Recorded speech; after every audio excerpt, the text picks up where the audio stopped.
Então tá jóia. Então, oficialmente, boa tarde, pessoal. Vamos começar então. Bom, hoje a gente vai falar, nós vamos começar a falar um pouquinho da introdução na área de áudio, né? A gente, dentro da área de aplicações nossas, né? A gente já falou, a gente trabalhou na última semana, principalmente, nas 2 últimas semanas, a gente trabalhou falando da parte de acelerômetros, né? Mas principalmente o que a gente está falando são de sinais em série de tempo, né? E a gente viu a questão de, uma vez que a gente pega os sinais crus, né, os sinais brutos, o que a gente tem que fazer é um pré-processamento para gerar dados, né, gerar features aí, que vai ser a nossa porta de entrada, o meu tensor de entrada depois no meu modelo. Né? Bacana. Ou então hoje a gente vamos fazer mais ou menos a mesma sequência, só que a gente vai começar a falar de áudio, de som, né? E a aplicação mais importante que a gente tem, ou mais comum que a gente tem nessa área, é o que a gente chama do Keyword Spotting, né? Que é o KWS, né? Que é exatamente assistente, vamos dizer assim, a porta de entrada dos sistemas de assistentes pessoais, né? Como Siri, Alexa, etc. Né? Que é um exemplo muito comum, mas muito interessante de a gente analisar de TinyML, né? Mas legal, acho que a primeira coisa que a gente tem que fazer é parar e pensar, tá legal, mas o que é, né, o keyword spotting, né? Primeiro, a gente precisa diferenciar legal o seguinte: keyword spotting, quando eu falo de keyword spotting, quando a gente vai falar que nós vamos usar o TinyML para reconhecimento de som, de palavras, o que a gente está falando é de palavras. Então eu vou reconhecer o yes, no, Alexa, Siri, go, stop, ou em português, a palavra que você quiser, né? Mas eu vou reconhecer palavras. Eu vou desenvolver alguma coisa que reconhece palavras. Isso é diferente de uma área que é a área do que a gente chama de reconhecimento, né, de speech recognition, reconhecimento de fala, aonde, na verdade, a ideia é eu falar uma frase e o sistema entender o que eu estou falando, qual o significado de uma frase, qual o significado de palavras dentro de uma frase. Não é o nosso caso. No nosso caso, nós estamos reconhecendo de palavras isoladas, tá? Palavras isoladas no tempo. Elas não têm relação entre si no tempo, né? Legal. Porque, por exemplo, olhando tecnicamente, quando a gente fala de um sistema por exemplo, um assistente pessoal, tá? Como esses que o Alexa, etc., o keyword spotting é a porta de entrada aqui, tá? É a porta de entrada, é o que está aqui nesse começo aqui, né? É o cara que faz o trigger. A hora que você fala uma palavra, quer dizer, o que nós estamos falando de TinyML é esse pedaço aqui, que nós vamos desenvolver um algoritmo, né, que um modelo que vai ouvir tudo que se fala, mas ele vai reconhecer uma palavra específica e ele vai ser como essa chavinha aqui significa, ele faz um trigger. E aí sim o que ele faz, né? Esse sistema, ele vai dar um comando para um outro sistema maior, que através, vou capturar áudio, né, por esse microfone aqui, tá certo? O speech, por exemplo, no caso, fala. Vou passar para um outro, aí normalmente eu passo por outros modelos de machine learning, como STT, né, que é speech to text, que aí vocês têm, a maioria tem no telefone, quer dizer, eu falo, isso transforma num texto. Quando eu tenho texto, eu entro numa outra área da inteligência artificial, né, um outro modelo de machine learning, que é o NLP, que é o Natural Language Processing. Quando eu tenho, né, frases, tenho coisas escritas, eu consigo analisar aquilo e tirar o sentido daquilo. E uma vez que eu entendo o que tem naquela frase, por exemplo, eu faço um request usando, por exemplo, uma skills, que são outro nível de programação, que eu posso, por exemplo, olha, Alexa, toca uma música para mim, ou qual a temperatura, qual o tempo hoje, esse tipo de coisa, certo? Quer dizer, eu vou fazer um monte de coisa. Quando esse meu assistente pessoal vai me dar uma resposta, em geral, essa resposta vai vir também, né, em forma de dados, em forma de textos, né, em forma de texto. Eu vou passar para um outro modelo de inteligência artificial, que é o TTS, que é o Text to Speech, né, que é um modelo que consegue, a partir de um texto, ler e transformar em palavras. Que são modelinhos que hoje eu também tenho no celular. Então, veja bem, inclusive, é interessante, modelos como Text to Speech, por exemplo, são modelos que todo mundo tem no celular, são EdML. E a maioria dos casos, principalmente se é em inglês, eles estão localizados. Eu não preciso me conectar a nada para fazer. Né? Ele faz, inclusive, no próprio local, no próprio dispositivo. no dispositivo Edge, eu posso fazer isso no Raspberry, eu posso fazer isso no telefone, que tem capacidade para isso. Não no microcontrolador. Mesma coisa o text-to-speech. Eu consigo ler o que está sendo escrito, o que está num texto, né, no teu celular, por exemplo, ou no teu computador. E, em geral, o que eu vou fazer, as línguas mais conhecidas estão offline, então lá dentro do modelo ele já consegue ler aquilo, né, transformar o texto para áudio de volta, e também no Edge. Né? Em geral, só modelos mais complexos de NLP, de Natural Language Processing, é que realmente você vai precisar de uma máquina mais parruda, e aí você vai trabalhar com a nuvem, vamos dizer assim. E aí eu volto para dar a resposta. Então, esse ciclo é importante. Tá? Então, isso tudo está aqui dentro, né, de um dispositivo desse tipo aqui. Tá certo? Legal. E onde a gente usa isso, que vocês estão acostumados a gente ver, por exemplo, em automação da sua casa. Não só para você, um segundo nível que eu posso usar tá legal. Eu usei o TinyML, eu vim o áudio aqui, eu abri isso aqui. Uma vez que eu abri, ele vai, por exemplo, estar conectado, eu posso depois dar outros comandos disso daí para mim, por exemplo, ligar ou desligar coisas na sua casa, inclusive alguns eu posso até programar outras palavras, quer dizer, fazer segundos modelos, também offline, também de TinyML, que, por exemplo, que eu posso chamar meu assistente aqui, vai ser o meu assistente vai chamar Chuchu, aí ele vai abrir, eu falo assim, ligar luz, ele pode entender, eu posso fazer um programinha que fala, entender a palavra ligar, se ele entendeu ligar, ele vai para um terceiro modelo e assim por diante. Ou entra num modelo mais complexo que consegue entender todas essas coisas, né? Então, como a gente já falou lá atrás, lá no início, quer dizer, hoje, reconhecimento de voz são aplicações que a gente encontra dentro de carros, né, também. Mas o importante que eu queria deixar para vocês aqui apesar que o que a gente mais ouve falar hoje em dia, né, de assistentes pessoais, né, que quando a gente fala de áudio, acaba levando a voz, o que eu quero deixar claro para vocês é que não é somente voz.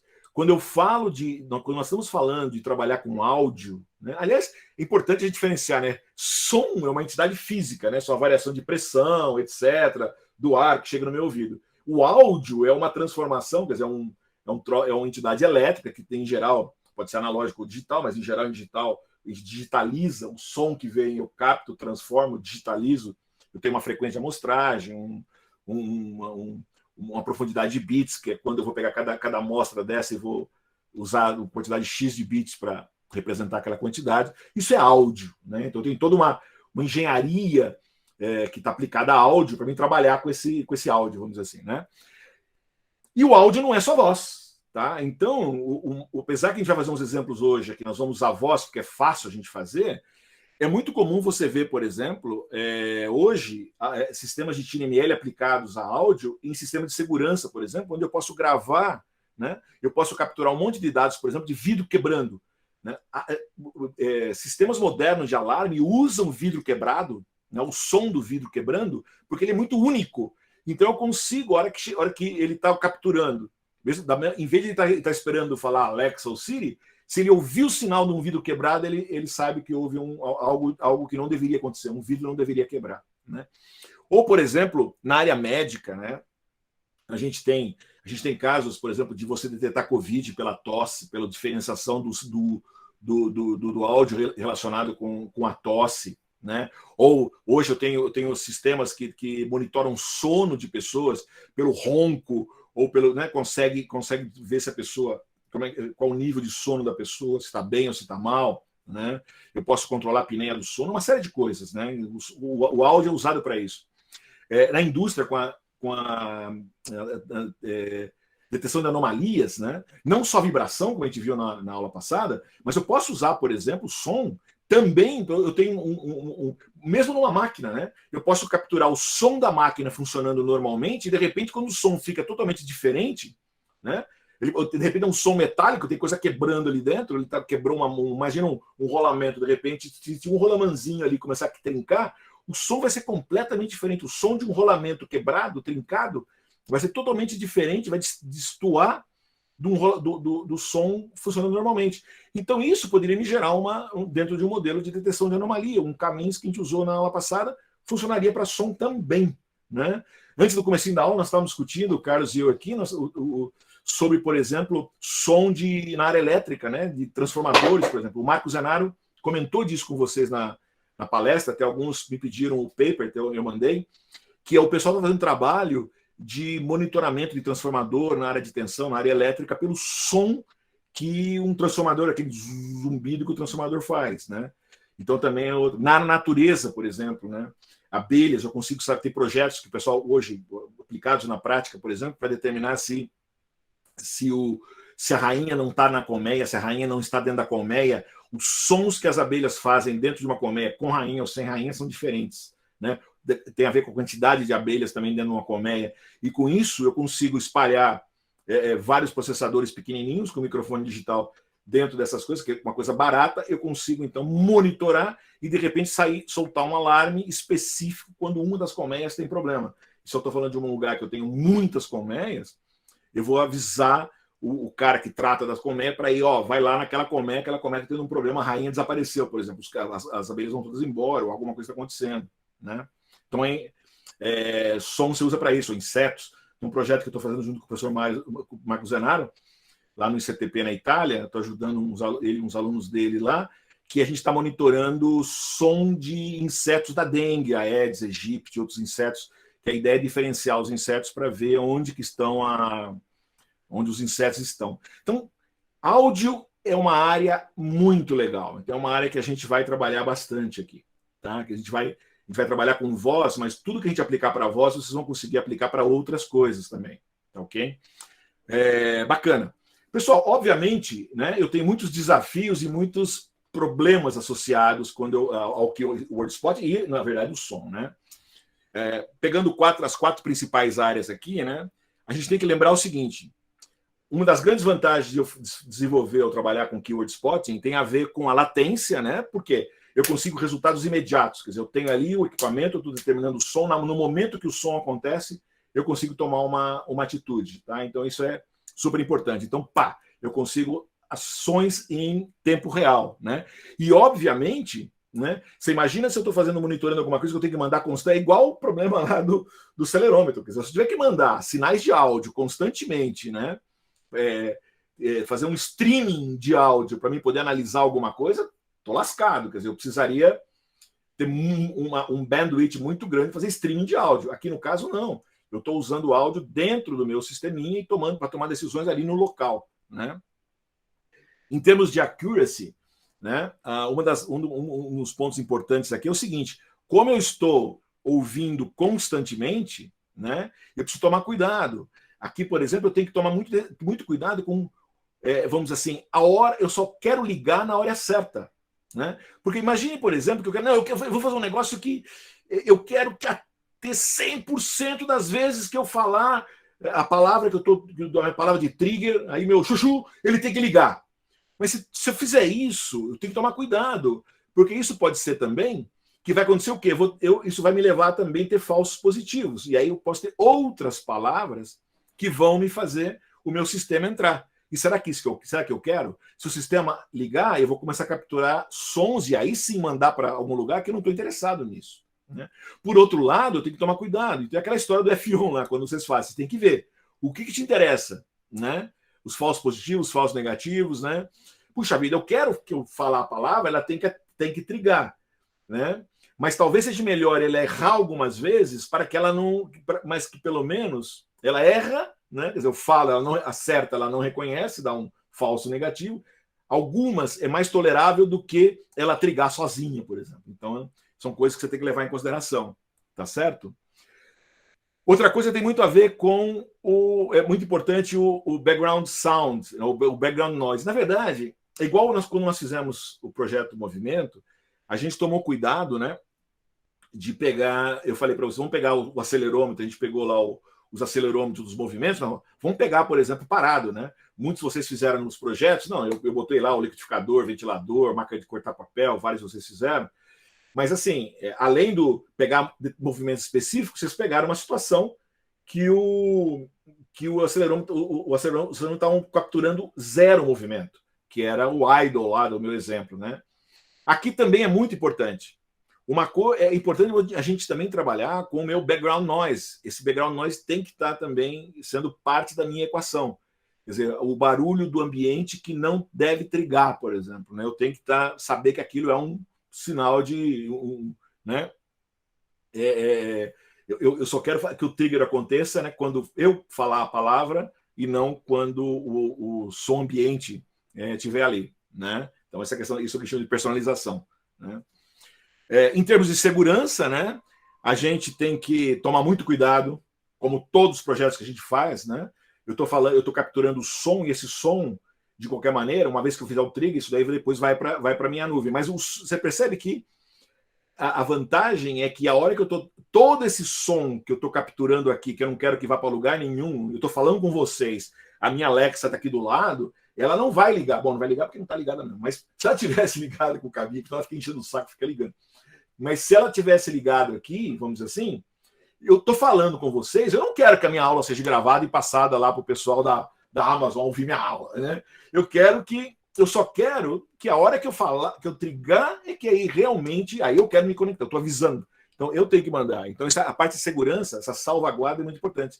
Eu sei que todo o som que eu estou falando aqui, que está sendo capturado, ele está sendo analisado e o modelo está aqui dentro, offline, e ele está resolvendo aqui dentro, não está indo para lugar nenhum. Né? Então tudo a ver com privacidade. Né? E obviamente, né, quando a gente fala do TML, o que eu quero é um sistema que funcione o máximo de tempo possível, o tempo todo, e sempre que a gente está trabalhando, eu estou pensando isso em sistemas com bateria e, obviamente, pouca memória, que são as nossas grandes restrições, tá certo? Então, esses são os conceitos macros, né?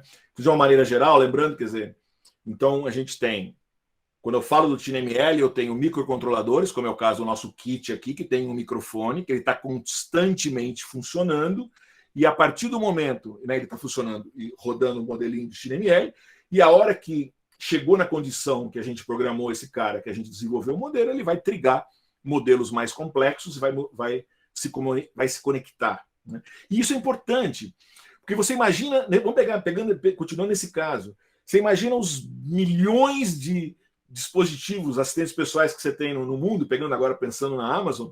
Você imagina se tudo isso estaria mandando um sinal para eles ficariam loucos. O TML, o que ele está me ajudando eu faço um funil, eu só vou mandar me comunicar com o meu servidor central lá na nuvem da Amazon quando somente o Alexa que está com o Marcelo aqui em Santiago do Chile se conectar, e não quando todo mundo, todos os milhões de pessoas que usam esse dispositivo no mundo. Perceberam? Então isso é muito importante. Agora, é óbvio, bacana, esse é o mecanismo geral. Então, eu estou falando que eu quero desenvolver um sistema no caso do Keyword Spotting, que funciona com algumas palavras, e ele só ativa quando as palavras. Mas como é que eu sei? Como é que eu faço isso acontecer? Né? Obviamente, tudo parte do meu dataset. Né? Tudo parte de eu criar um dataset ou usar um dataset que trabalha. Agora, aqui é interessante. Né? No caso lá do exemplo anterior que a gente trabalhou do acelerômetro, em geral, você desenvolve 100% do teu dataset. Em alguns casos, eu posso ir lá na NASA, por exemplo, eu tenho lá na NASA, eu consigo baixar datasets de rolamentos, por exemplo. Né? Mas eu não tenho um dataset por exemplo, de variação de ventilador, por exemplo, né? Então, puxa, eu quero fazer um projeto para pegar vibração no ventilador. O pessoal estava discutindo, quer dizer, tem que ir lá colocar o acelerômetro numa posição específica naquele ventilador, capturar aqueles dados e processar aqueles dados, depois fazer inferência com aqueles acelerômetros baseado nos dados que você capturou, e os dados novos que vão entrar vão ter que ter mais ou menos a mesma característica. Difícil ir lá e ter os milhões de ventiladores do mundo, ter uma base de dados para isso. No caso do Keyword Spotting, falando de palavras, é um pouco mais fácil. Eu já consigo encontrar alguns datasets, em alguns casos, que eu poderia utilizar. Né? Então, legal.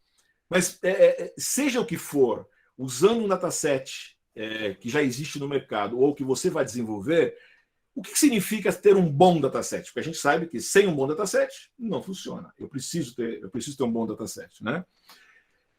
Como qualquer base de dados, pessoal, né, é importante que vocês analisem e sempre se perguntem, né?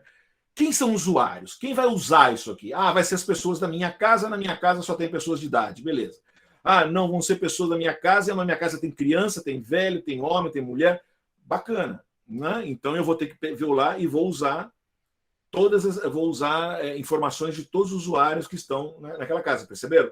Ah, eu vou fazer um aparelho, vou fazer alguma coisa para funcionar para o mundo inteiro. Puxa, eu tenho que usar, tem que aumentar muito isso. Então, quer dizer, quem são os usuários do meu produto?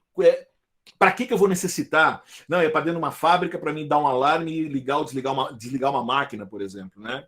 Então, quer dizer, exatamente qual é a tarefa que eu estou usando, não é isso? Como é que eu vou me interagir com o sistema? Né? Ah, não, são palavras, eu tenho que ter um microfone, ou não, é um sisteminha que eu estou vendo vibração, o som que está pegando um determinado equipamento, então o microfone está lá, etc. Né? Ou seja, eu tenho que analisar isso daí, tá certo? E realmente a gente sabe que dados do mundo real não são fáceis. Um dataset muito conhecido que a gente encontra, que você encontra na internet para usar quando você quer desenvolver um keyword spot, alguma coisa que consiga diferenciar palavras, é um dataset desenvolvido pelo Pete Ward, da Google. Tá? É o Speech Command que ele fala. E foi feito em 2018 porque ele viu que não tinha um dataset para TinyML ou para você usar nesse. Então ele desenvolveu, né? Ele foi lá e criou. Quando ele começou, a primeira ideia dele, ele falou: ó, quais são os requerimentos que ele pensou? Vou fazer uma coisa simples, vou pegar 10 palavras. Ele escolheu a palavra yes e no em inglês, escolheu left, right, go, stop, porque ele pensou em usar isso para robótica, né, para controle de algum mecanismo simples, né, e escolheu 4 números. Tá? Então, na cabeça dele, a primeira coisa que ele pensou foi: vou usar 10, aí eu consigo programar alguma coisa para trabalhar com 10, né, fazer 10, igual lá ele usou no Cifar e tal. Quer dizer, eu faço 10 classes e vou tentar trabalhar com essas 10 classes, ou pelo menos vou fazer um dataset com 10 classes e depois vou trabalhar com. Depois ele expandiu para 35. Mas ele começou com 10 classes.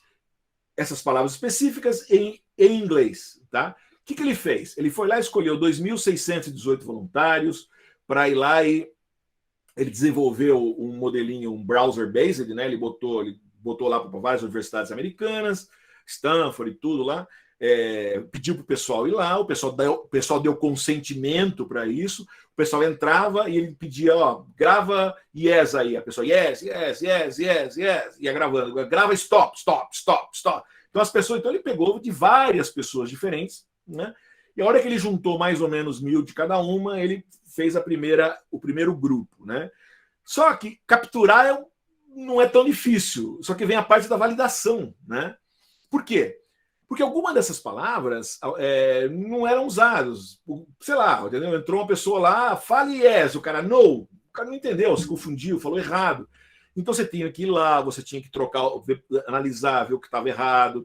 Algumas pessoas ficaram, falou muito baixo, o microfone da pessoa não estava, o microfone que ela usou não era bom. Então também ele teve lá e tentar melhorar esses que estavam com som. Melhorar né, o está muito alto, estourado, tentar melhorar. Bom, no fim, né, ele conseguiu, né, juntar, então, vamos dizer assim, pegando todas as pessoas que usaram, limpou isso daí, que mais ou menos, eu estou repetindo o que ele fez, porque pra vocês terem na cabeça mais ou menos que é um trabalho que vocês vão ter que ter na hora de vocês montarem o dataset de vocês para fazer um projeto de TinyML, né? Então ele fez, quer dizer, ele capturou os dados, porque ele teve que validar os dados, né? Validar tanto em termos de labels, né, como em termos técnicos, volume, etc. Às vezes a pessoa mandou um sinal, por exemplo, gravado, e a sinal da frequência era diferente. Nós vamos comentar um pouquinho mais à frente, né? Então é importante, tá? Depois ele expandiu isso para 35, né? Palavras, né? E o bacana é que ele deixou isso disponível na internet para as pessoas. Aí você fala: pô, Marcelo, mas legal, mas e se eu quiser, eu quero fazer a mesma coisa, mas em português, eu quero fazer um sim ou não, ou pare, perigo, sei lá, algumas palavras desse tipo. Eu vou ter que gravar todas? Sim e não. Existem alguns recursos hoje em dia, ou alguns sistemas que nos ajudam com outras línguas. Tá? Uma delas é um projeto da Mozilla, né, que é o que faz o Firefox, né, que é a dona do browser Firefox, Eles criaram mais ou menos o mesmo procedimento, né? É o Common Voice e Mozilla. Deixa eu entrar aqui para vocês verem. Vamos dar uma entrada aqui. Acho que é legal. Por exemplo, está aqui, ó, é o Common Voice Mozilla.org, né? Quando você entra aqui, você está aqui, ó. Então você vem aqui, olha só, ele tem um monte de línguas, tá? É óbvio que se você vier aqui, né? E sei lá, English, né? Eu tenho 65 gigabytes de dados de palavras em inglês, né? Olha só. Mas mesmo assim, olha aqui, ó. 23% é inglês americano, 8% inglês da Inglaterra, já viu que já tem diferença, né? Eu tenho aqui, ó, um quarto são jovens de 18 a 29, depois 13% de 30 a 39, 45 homens e 15 mulheres, já tem uma disparidade grande aqui, né? Se a gente pegar, por exemplo, vamos pegar o português, né? Vamos pegar o português, ó, já baixou para 5% do que eu tinha lá, né? 3 GB, mas tem. Para ter mais, vocês têm que entrar aqui e falar, ó, eu quero doar minha voz. Como é que você doa a voz? Você entra lá e ele começa a te dar frases, você vai lendo as frases em português para ele, né? Ou ele te dá uma frase em português, você diz se está certo ou não, ou palavras, né? Eu tenho 2 grupos aqui, gente. Um grupo é um grupo de palavras, um monte de palavras em geral, né? Impressionante minha Siri, fica nervosa, né? E eu não falei Siri, tá vendo? Os falsos positivos, né? E falso negativo, né? Falso positivo. Porque ela trigou, né? Então, aqui, ó. Em português eu tenho 3 GB, né? Mas também, olha aqui, ó. Até pior, eu tenho 75% de homem, 4% de mulher. Tá? Também são jovens, que é a maioria do pessoal que entra aqui. Tá? Mas você pode vir aqui e abaixar. E eu tenho uma segunda parte aqui que é legal, que é o que eles chamam de Single Word Target Segment, que no fundo são para você fazer keywords, para fazer keyword spottings. Então eu tenho algumas palavras aqui, como yes e no, então vai estar sim, não em português, por exemplo, né? Que você poderia usar. Então você pode abaixar isso daqui e separar a parte de português para usar no teu projeto. Tá? Então isso é bem legal. Tá? Então, nessa parte aqui eu tenho o equivalente a yes e no, né? A e Firefox, que eles fizeram, né? Do Firefox. Né? Mas tem os dígitos de 0 a 9, é legal. Fazer um sisteminha, por exemplo, para você falar os números para digitar o número de telefone, por exemplo. Né? Então, é legal você quer fazer um sisteminha para ajudar pessoas cegas, por exemplo, né? Então ela fala o número do telefone e ele hoje com o teclado o cego consegue pelo teclado, pelo botãozinho do meio, mas de repente para ajudar pessoas que precisam, né, uma pessoa mais de idade, falar o número do telefone e interpretar os dígitos, né, o sim, o não, tal. Pelo menos isso você tem em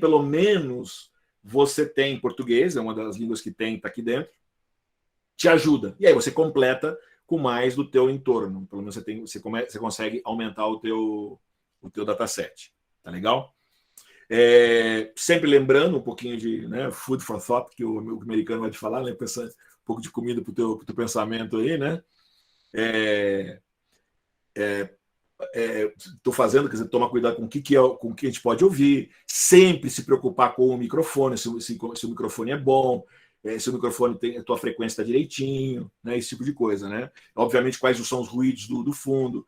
Tem coisas que você vai trabalhar, onde você vai trabalhar? Se você vai querer usar isso dentro de uma casa, é um barulho, se você usar na rua, é outro environment. Então, você tem que levar em conta, vou fazer um sisteminha para... Mas aí eu tenho... você vai gravar o som em vários locais da sua casa, vai pegar um background da cozinha, lavando louça ou da televisão ligada no fundo, esse tipo de coisa.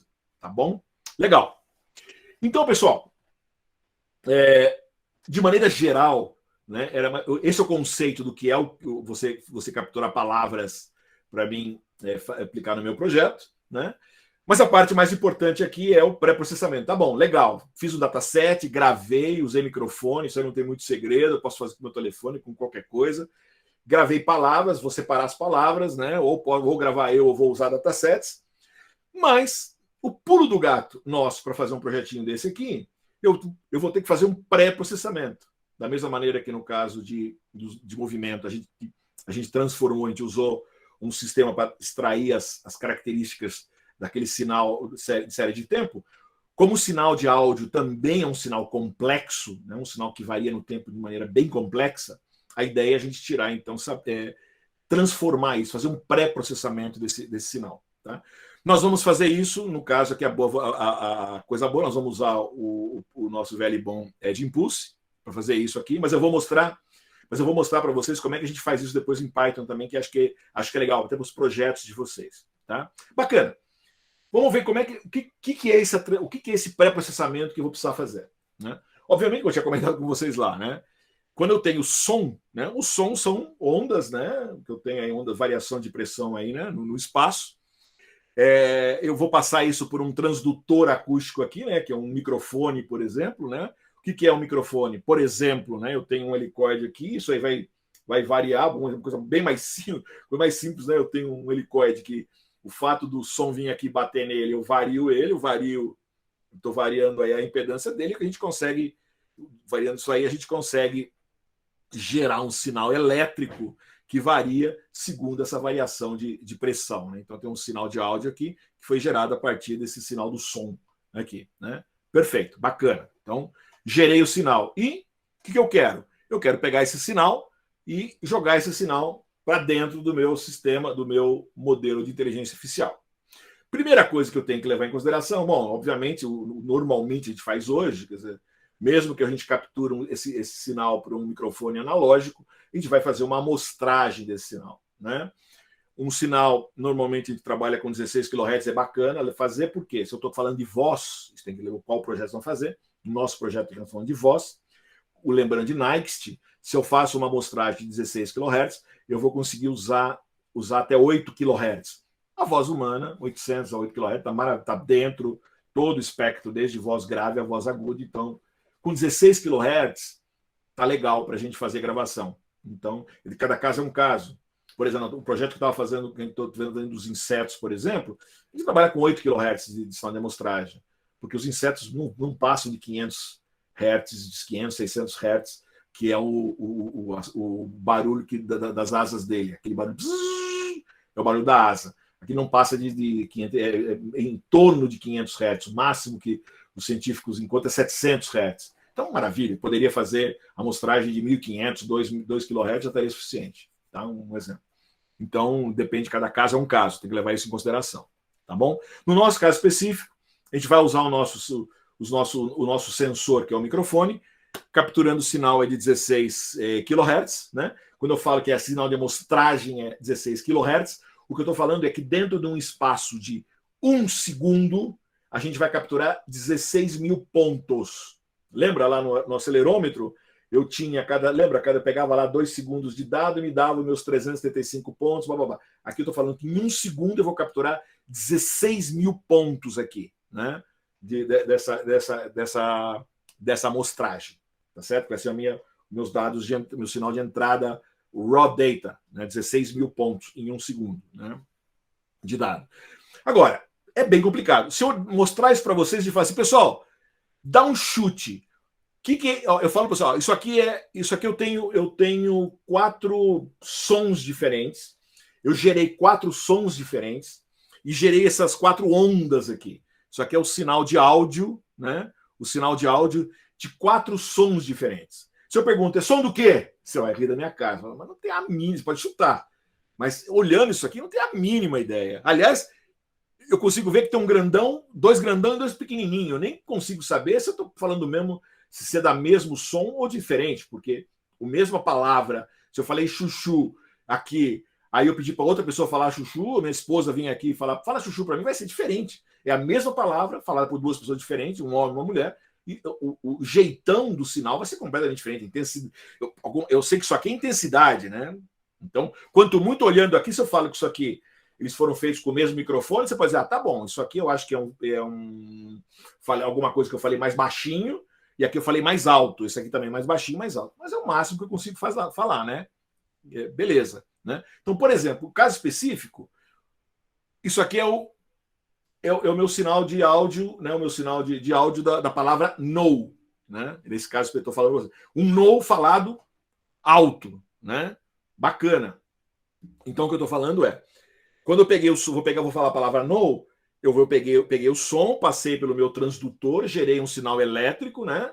Fiz a minha conversão usando um conversor análogo digital, né? No caso aí de um conversor análogo digital de 16 kHz, né? Sendo cada amostrinha, vou usar, nesse caso também, já dizendo para vocês, eu uso 16 bits para me codificar cada uma desses pedacinhos aqui, né?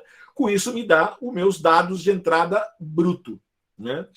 Mas que é muito difícil de analisar, mesmo, quer dizer, olhar esses caras e saber o que eles são, ou usar isso na entrada de um classificador é muito difícil. A primeira coisa que eu vou fazer, o que é? É desmontar esse cara, né, e ver quais são as componentes de sinal, né, que esse sinal na série de tempo possui. Quais são os componentes de frequência que geraram aquele sinal ali mais complexo no tempo, né? Então, por exemplo, se eu pego esse sinal no aqui, né, no tempo, ele tem esse jeitão aqui no domínio da frequência, ele tem um jeitão meio estranho. Você fala, mas em geral eu pensava que ia ser um pulsinho. Se você botar escala linear aqui, ele é um pulsinho. Aqui no caso, vocês podem brincar, eu vou deixar um colar para vocês brincar. Na verdade, aqui, como escala logaritmo, ele fica aí, mas o que ele está me mostrando aqui é que eu tenho sinais fortes, eu tenho sinais bem fortes nessa faixa de frequência, um pouquinho mais no final, mas esse é o jeitão do no, né? A decodificação desse cara no tempo para esse cara na frequência. Tá? E mesmo assim, da mesma maneira que a gente fez lá, quando a gente decodificar esse sinal do tempo para a frequência, o que nós vamos fazer é capturar, analisar, não... Isso aqui é olhando a frequência desse conjunto todo aqui. Mas na prática, em termos técnicos, o que a gente faz, a gente vai fazer cortes nesse cara, né? Vamos dizer assim, correr uma janelinha aqui também, pegar fatias, vamos dividir esse sinal de áudio em fatias, e cada fatia dessa, né? Cada fatiazinha dessa daqui, eu vou passando fatia, vou fatiando. O que eu vou fazer? Eu vou gerar um espectrograma desse cara, eu vou ver quais são as frequências, quer dizer, para cada fatia que eu pego aqui, né, aqui são as minhas fatias, eu vou ver qual é as componentes de frequência, né, que compõem aquele cara. Tá? Então, o espectrograma nada mais é do que uma foto, olha que legal, uma foto, né, que eu estou fazendo desse carinha, né, desse cara aí. Tá? Então, por exemplo, voltando naquele exemplo que eu dei para vocês, né, esse cara aqui, no caso, eu estou contando para vocês, depois vocês podem verificar, é a palavra yes, falada de maneira alta, yes! Esse é um yes. Isso aqui é um no, e esse aqui é um no. Né? Alto e baixo. Né? Que, olhando aqui, eu não consigo diferenciar. Mas se eu olhar o espectrograma, olha que interessante, gente. Se você bater o olho no espectrograma aqui, opa, eles parecem que estão diferentes. Inclusive, se você de repente escolher uma região específica, olha só, essa região aqui, ela vamos dizer assim, eu tenho um sinal mais forte nesse pedaço, que também aparece aqui, né? Mesmo que eu eles são parecidos, mesmo que eu falei com intensidades diferentes. E se eu pegar o no, olha só, eu não tenho nada nessa região, né, em termos de frequência, independente da intensidade. Puxa vida, então realmente, se eu der essas fotinhos agora para você, você já começa a dizer, opa, essa foto, se tem essa parte, se eu tenho essa frequência nessa região aqui, do meio aqui, é um yes, se você sabe que são duas classes, né? Se não tenho nada, é um no. Perceberam? Se você, visualmente, já consegue diferenciar essas duas fotinhos, né, essas duas imagens, já dei a dica para vocês. O nosso modelo de inteligência, o nosso modelo de machine learning vai fazer isso com o pé nas costas, tá? Essa que é o pulo do gato. Nós vamos transformar, então, som, que é um sinal complexo no tempo, em imagem, né? Porque a imagem eu consigo transformar. E um pouquinho mais de informação para vocês, né? Como o ouvido humano, ele, aí no caso, no caso específico, estou falando de voz, né? Ele não é linear, tá? Quer dizer, os sinais de frequência mais baixa são mais fortes, são mais claros quando o ouvido humano entende. O que eu vou fazer? Eu vou usar alguns algoritmos, né? Como esse cara, um nome meio grande aí, que é o Mel Falter Banks, que são algoritmos, né? Que simplesmente vão Se eu ouço melhor as baixas frequências e menos as altas, eu vou reforçar mais as altas, de tal maneira que eu tenho consigo ter uma linearidade, né, do meu som. Então é só, vamos dizer assim, um pré-processamento que eu vou fazer naquele sinal de áudio inicial que eu tenho aqui. Tá bom? Então, o que vai acontecer?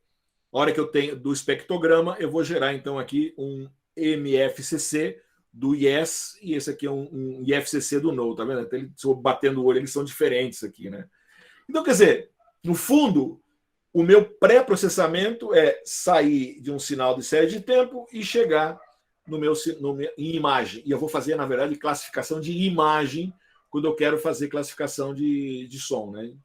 E, obviamente, já que nós estamos fazendo, é normal em processamento de sinais a gente fazer mais umas limpezinhas, né? Então, por exemplo, eu também, o que a gente vai procurar fazer é, em geral, lembra, desde os primeiros trabalhos que vocês fizeram, a gente sempre deu uma normalizada, porque a gente sabe que os modelos de machine learning funcionam melhor, né?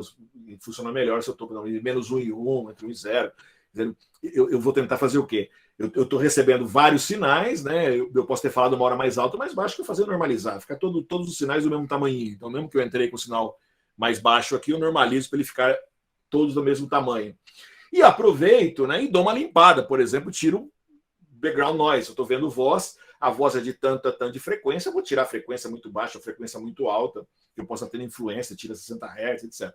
Eu dou uma limpada para o meu dado ficar mais, para o meu sinal ficar bonitinho, aí eu pego esse sinal e converto para o domínio da frequência. Tá bom?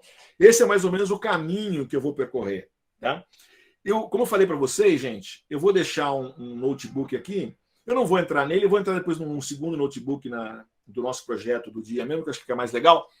Mas deixa eu só mostrar para vocês aqui, vou fazer só para vocês verem ele aqui. Deixa eu ver aqui. Ele está aqui para vocês, tá? Pois não, João? Marcelo, eu estive pensando aqui, né? Você falou do yes, no, alto, baixo e tal. Aí a gente tem ainda aquele problema lá de entonação, homem, mulher e etc. O que mais que teria, assim, para dentro desse espectro? É volume, interfere, o tom, se é um mexicano que está falando, se é um brasileiro que está falando, se é homem, se é mulher. E isso aí, o que que interfere, por exemplo, em termos de frequência? Tem frequência, amplitude, que mais? Basicamente. Fase também. Porque tem a ver, não, porque a fase tem um pouco a ver com o Isso. que você falou com entonação. Na verdade, então é muito comum, é um bom ponto, João. Dependendo do projeto que você faz, às vezes vale a pena você usar data augmentation aqui também. Lembra, na imagem você não faz a data augmentation, você não ia lá e virava a imagem, dava zoom na imagem, tal. Com o som, você pode meter um background noise gaussiano, por exemplo, dar uma chiadinha no meio. Você pode dar uma defasazinha, dar uma pequena defasagem, mudar um pouquinho a frequência, quer dizer, usar o pitch. Quando você aí tem você tem, nós vou mostrar para vocês agora mesmo aqui uns programinhas aqui, uns pacotinhos de bem legais em Python, que para trabalhar com áudio, que você consegue fazer isso. O que muda uma pessoa da outra não é frequência, fase, pitch, tom, tem uma série de coisas que você consegue variar. Então você pensa, eu quero pegar essa. Eu fui lá, falei um monte de yes, peguei, mas além disso, vou pegar e vou dar uma variaçãozinha nesses caras. Com isso, você conseguiria, teoricamente, aumentando o teu universo. Tá? E o teu ponto é importante, porque lembra, eu posso usar isso para outras coisas. Por exemplo, vocês podem fazer um exemplo, eu vou ter se vocês pegarem a aula de hoje, eu vou dar um link lá, que está disponível até no Edge Impulse, barulhinho de água caindo, por exemplo. Você pode gravar a água caindo e fazer um projeto para diferenciar se tem água ou não água no encanamento, né? E pegar na tua casa também, né? Aberto, fechado. Então, de repente, vale a pena, porque a boca da torneira vai variar. Então, aquele dataset que você pode pegar ali da internet foi feito com uma torneira específica, mas se a torneira é diferente, a quantidade de água que desce, o som é diferente. Eu fiz um projeto, depois eu vou comentar com vocês, que inclusive você consegue saber a temperatura da água pelo som da água caindo, né? Então, isso é legal. Tá bom? Então, olha, Depois vocês dão uma olhada, eu não vou fazer aqui, mas, por exemplo, esse notebook aqui é o Spectrogram, ele foi feito pelo pessoal da Google, tá? Eu só dei uma arrumadinha. Depois tem um outro que eu fiz, eu deixo para vocês. O que ele faz aqui, ele mostra para vocês como é que você carrega som aqui. Você pode vir aqui gravar palavras, ele fala para você gravar tudo aquilo que a gente mostrou na aula ali veio daqui. Aqui foi gravado o Yes, da Alto, eu gravei, fiz aqueles dados, saquei os dados aqui. Só que você pode botar outras palavras, a palavra que você quiser, tá? Aí você grava as palavras, depois aqui, ó, você manda imprimir as palavras alto, baixo, tá vendo? Né? Aqui são o que é a minha voz, tá? Aí aqui está o FFT deles, aqui está o espectrograma e aqui está o MFCC. Só para vocês terem uma ideia, tá vendo? Dá para ver que está diferente aqui, né? É interessante, ó, o no aqui. Ó, o no é claramente esse pedaço não tem, né? Que tem aqui. Tá. Perceberam? Depois vocês dão uma brincada, tá? Vocês podem brincar com outras palavras aqui, fazer em casa, acho que é legal. Ok? Joia. Bacana. Voltando ao nosso modelo aqui, né? Estamos terminando para a gente entrar numa parte mais prática. Então, capturei o som, usei microfone, capturei o som, importante eu pensar no meu dataset, e vamos dizer que eu quero fazer um modelo com duas palavras diferentes. Por exemplo, eu fiz o projeto que eu fiz aqui, que eu fiz um exemplo, né? Eu tinha feito o mesmo projeto, eu já tinha feito anteriormente, eu fiz duas palavras. Eu botei unifei e iest, uma das palavras que eu usei. Então eu escolhi, eu quero fazer duas palavras, unifei e iest, né? Obviamente o que eu fiz, gravei mais um grupo de palavras silêncio, né? Usei silêncio. Eu não usei no modelo, mas o correto seria eu criar mais um modelo, por exemplo, para ser desconhecidas. Por exemplo, podia usar o dataset do pitch, mas as palavras vão estar em inglês, já ajuda, ou abaixar vou deixar para vocês fazerem. Quem quiser abaixar o dataset lá do Mozilla, né, do Common Word, e pegar, por exemplo, um grupo de palavras em português que não é nada a ver com as palavras que você usou. Pelo menos vai ajudar. O modelo vai ouvir palavras em português que não são as duas que você estão fazendo. Se você está num ambiente controlado, que é o meu caso aqui, beleza, só estou eu falando, vou falar a palavra que me interessa, então tá jóia. Então, duas palavras e silêncio já é suficiente para mim criar um modelo. Cada caso é um caso, vai depender muito sempre da especificação do projeto de vocês. Tá? Então, eu coletei o dado, vocês já viram como a ideia de pré-processar o dado. Agora, vamos treinar, né? Eu tenho que desenhar o modelo, perdão. Pessoal, nem preciso perder tempo aqui, né? Se eu transformei aqui, o pré-processamento foi transformar áudio em imagem, a gente já cansou de fazer. Vocês cansaram de ver gato e cachorro, avião e carro, número. Quer dizer, a gente fez um monte de projetos usando o quê? Convolução, usando redes convolucionais, usando o CNN, lembra? Né? Cuja função é exatamente pegar uma imagem, né? O CNN transforma, saca as imagens e vou lá e classifico. Uso um dense no final, lembra? Faça um flat, um dense, pá. Ou seja, vocês fizeram vários exemplos disso, perdemos bastante tempo no início, até para ir bem como é que eu faço para fazer classificação de imagem. Agora vai ser mole para o gato aqui, né? Né? Literalmente falando, tá bom? Então vai ser, porque no fundo, o que eu tenho, né? Em vez de a gente ter, sei lá, uma imagem aqui, na verdade o que eu vou ter eu vou diferenciar dois espectrogramas, dois MFCC, o que seja, depende do que você for usar no teu som. Eu tenho outro, tem o MCC, por exemplo, que é quando não é voz humana, que é uma outra característica também muito legal. Não importa muito, o especialista, essa vantagem do Edge Impulse que ele vai dar para a gente fazer. Tá? Pessoal, se a gente for lá no exemplo que eu quero dar para vocês, quer dizer, o que é o exemplo que eu fiz, que eu quero que vocês façam, não com as minhas palavras, as que eu usei, né? O que eu fiz? Né? Eu vim aqui, o meu modelo, o que o modelo está fazendo? Ele, por exemplo, quando eu falo unifei, o que o modelo faz? Ele entra no microfone aqui do meu Arduino, né? Captura, né? Ele vai fazer samples de 1 segundo, em um segundo, onde eu tenho a amostragem de 16 kHz com 16 bits, pego esse sinal, passo por um MFCC Feature Converter, que vai ser um modelinho matemático, que vai pegar esse sinal no tempo e vai transformar numa fotinho, que nesse caso específico vai ser 13 a altura dessa imagem é 13 por 50, lembra? Lá no CIFAR do cachorro gado era 32 por 32, né? Aqui vai ser 13 por 50, tá? Onde, na verdade, eu tenho 13 níveis de frequência aqui para os 50 foi as fatias que eu usei lá. Aí eu gerei esse sinalzinho aqui. Esse é um sinal de um canal só, lembrando. Quando você vê aqui, parece colorido, não é colorido. É que eu uso de 0 a 255, né? O que eu faço é usar uma variação de cor. Aí, no caso aqui, acho que essa é Inferno, ou alguma dessas assim, que ou Blues, né? Acho que a gente comentou na semana passada, não me lembro, até o Carlão comentou o nome dele, sempre esqueço, né? Que dá essa variação de cor. Mas é a que o pessoal da Edge Impulse usa. Você usa o que você quiser, né? Uma vez que eu tenho, então, aí acabou, né? Acabou. Eu tenho uma entrada que é a matrizinha lá, né? Que é a minha fotinho. Passo por um modelo de convolução. No caso específico aqui, eu vou ter uma saída. Isso é o meu projeto. Ele vai ter um vetor de 3 saídas, onde eu tenho uma das saídas vai ser IEST, a outra vai ser, então, se der 0, se der na linha 0, né? Se tiver o maior valor, a soma sempre vai dar 1, lembra? A soma desses é um vetor aqui de saída, né? A saída do Softmax, a soma vai dar 1.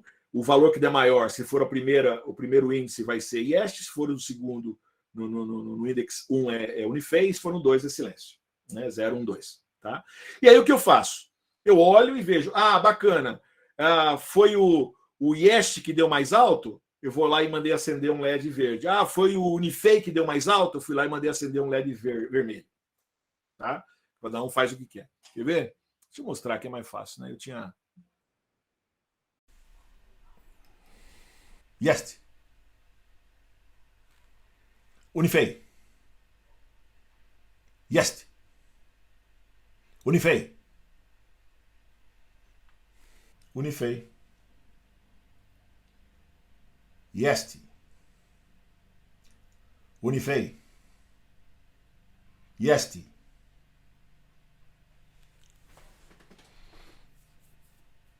Legal. Então, bacana.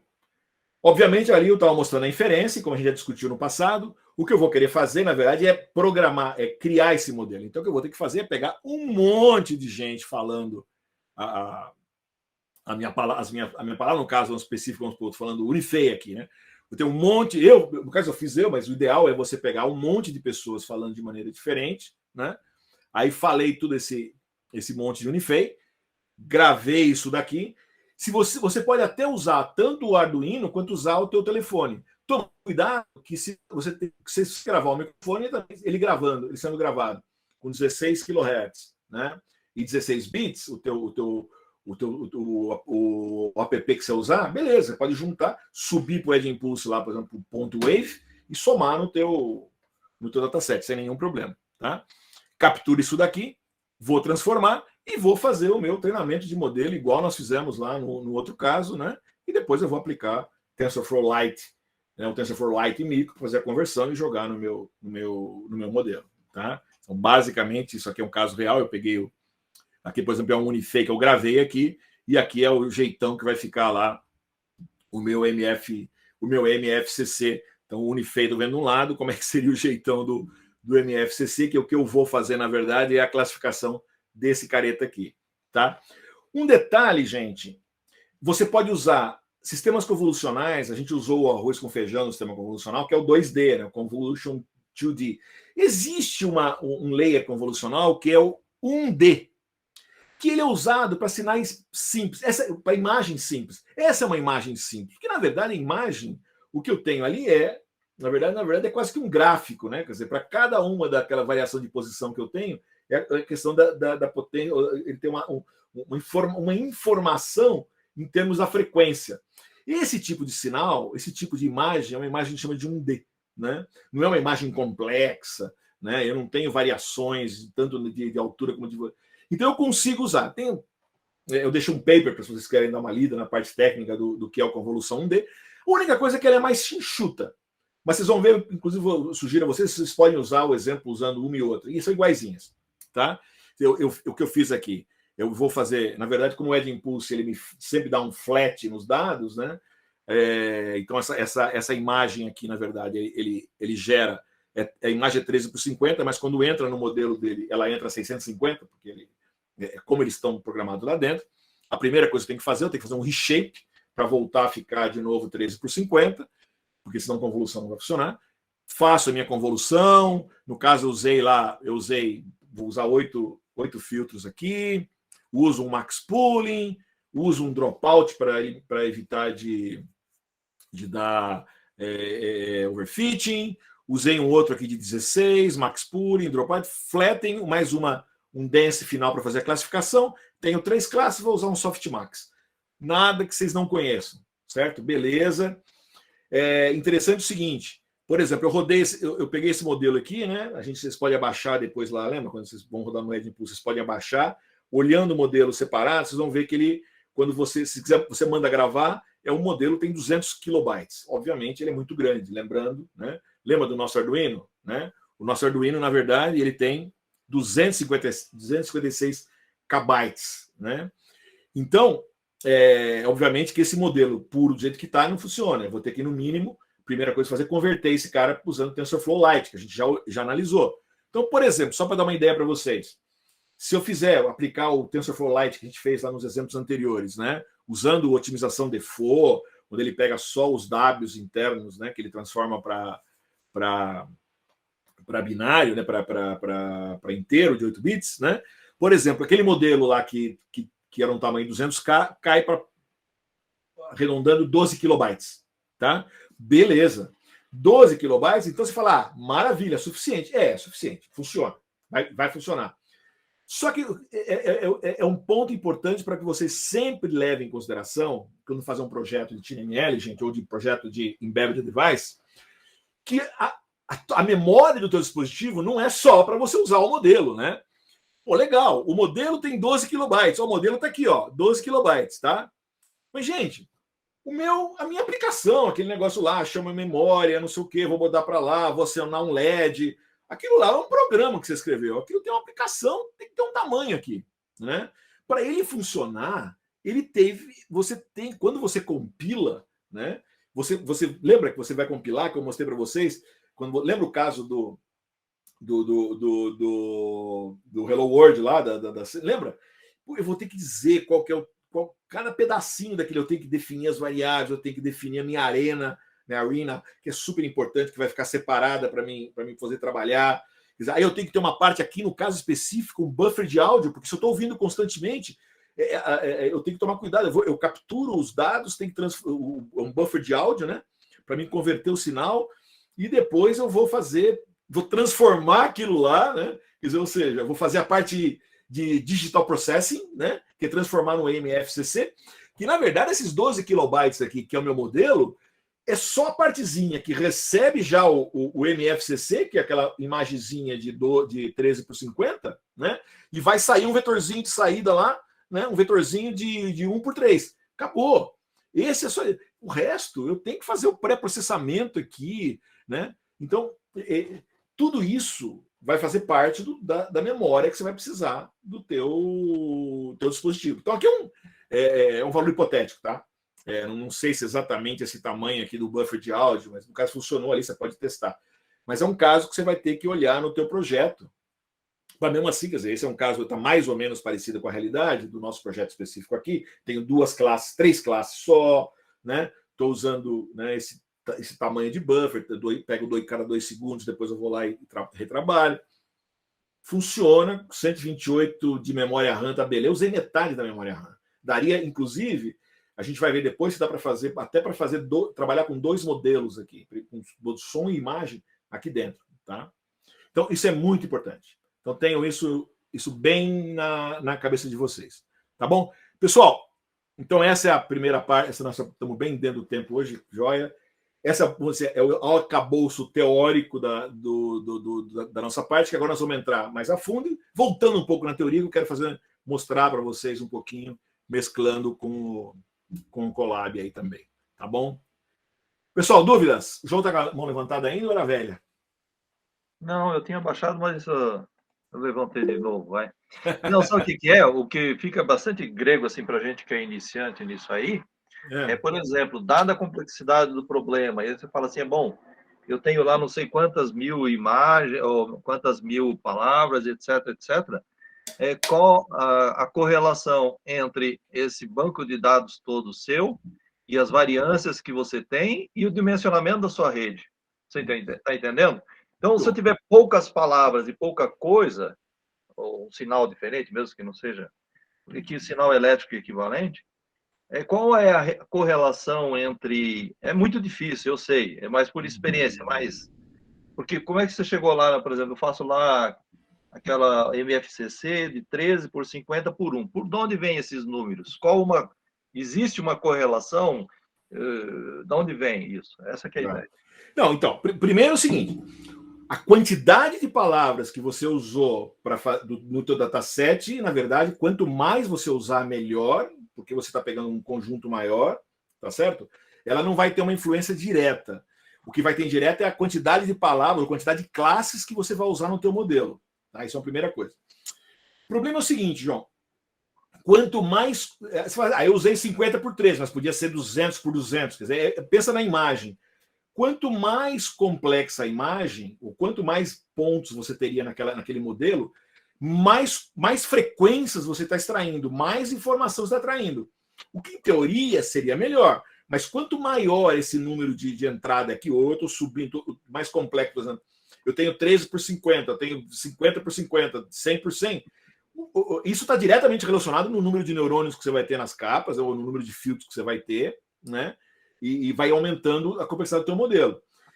O que é na prática é o seguinte, você fez, cheguei a 60%, tá pouco, puxa vida, mas eu tenho bastante dados, os meus dados eu não vou mexer, já coloquei aqui. Então, bom, vou começar primeiro, vou ver pelo modelo, vou começar a aumentar o modelo, o número de capas do modelo e o número de neurônios. Não melhorou muito, puxa, então não é no modelo. Eu vou ter que vir aqui, talvez aumentar, em vez de ser 13 por 50, vai ser 48 por 50. Eu vou ter mais, em vez de 13 níveis de frequência, eu vou ter mais frequências. Palavras estão mais parecidas, ou é um som da natureza que eles estão meio tomando um inseto lá, por exemplo, talvez eles sejam um mais próximo do outro, o barulho das asas e tal. É um pouco de experiência. Você vai ter, de novo, isso está aqui, João, são projetos que você tem que trabalhar com equipe. Em teoria, ou na prática, você tem que ter um especialista em processamento de sinais, que vai olhar, olha, eu tenho esse sinal no tempo aqui, como é que é a melhor maneira de eu utilizar? A vantagem no nosso caso, ou mesmo, a vantagem de você estar usando um Edge Impulse da vida, como eu comentei, que é feito exatamente para nós, que não somos um pouco leigos no assunto, ele te dá o primeiro guide. Ele chutou para mim que 13, ele me disse que 13 por 50 era um bom número. Eu não chutei, ele me disse. O 1 aí, na verdade, eu sei, porque não é colorido, você percebe? É uma imagem preto e branco, uma imagem com uma cor só. Lembrando que cada pixel varia de 0 a 255. Agora, quanto é daqui e daqui é um chute. Esse daqui, o 50, é um chute, e esse aqui também. Só que esse aqui, quanto mais eu faço, mais complexo ele é. Então, ele te dá uma primeira versão, baseado na... Eles usam algoritmos internos que eles falam, esse jeitão de sinal aqui, eu acho que essa composição é legal. E você vai ver no teu caso. Se não der, você vai ter que alterar. Tá bom? É assim, não tem... para você entender, ou ir cada vez além da prática, entrar no âmago de cada um desses bloquinhos com uma especialidade dele, né?